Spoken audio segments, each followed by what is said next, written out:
Well, as we honor our heroes on this Memorial Day, a Gold Star mom is remembering her fallen Navy SEAL son in a very special way and using his sacrifice to send a very important message to parents across the country, a message that they need right now. Vaughn is carrying on her son's legacy with her new book, World Changer, A Mother's Story. And she joins us live now with a big issue today and to talk about a very special young man, your son Aaron, who we lost in combat. First of all, it is Memorial Day. I understand this is probably a tougher day for you and your family, right?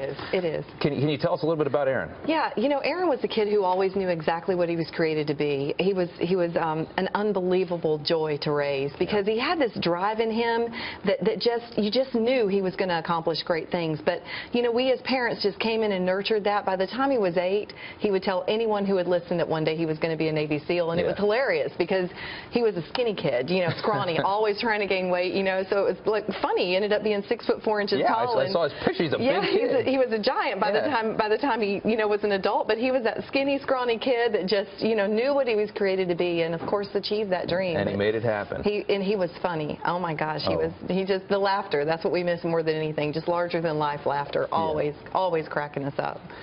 Can you tell us a little bit about what happened? Yeah. So on August 6, 2011, Rangers had been in an engagement for about 3.5 hours in the Tangi River Valley of Afghanistan. Remember, Aaron was a member of SEAL Team 6, and this was just 3 months after we took out Osama bin Laden. Right. And so the threat was heightened. Before that deployment, he actually explained to me that it was going to be, he had never said anything like this to me before, but he actually explained to me that it was going to be a very complicated deployment. Risky. And they were flying in to assist the Rangers on that raid, and their helicopter was shot from the sky just before they landed, and 30 Americans on board. Largest loss of life in the history of naval special warfare.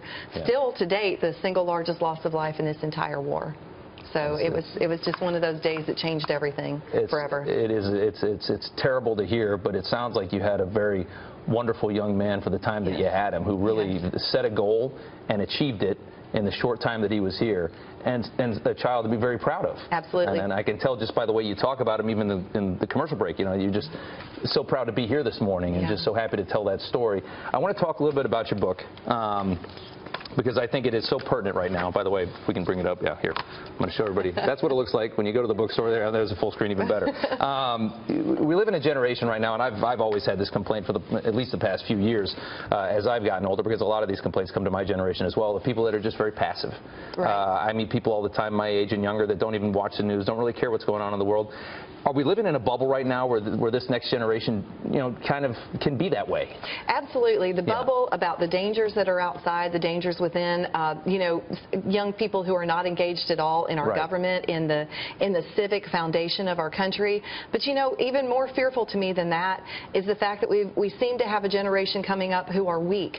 And that's not who we are as Americans. We were founded with strength, with power, with fortitude to overcome, to achieve. And that's how we became the greatest nation on earth. Right, as people who loved other people more than themselves, who loved concepts of higher things in themselves, and now we seem to be a generation of slackers rather than achievers. And one last thing, this book is here to teach parents how to make their children the way your son was. Right. Strong, tough again. Absolutely. Strong, gritty kids who know what they want and know how to, and then give them steps to achieve what they want. And that's what the book's all about. I started talking to moms in a few groups, and I realized that some of the principles we implemented in our home were not normal in today's society, and I couldn't believe it. And they were just like grabbing every word I said, and I'm like, I'm writing the book.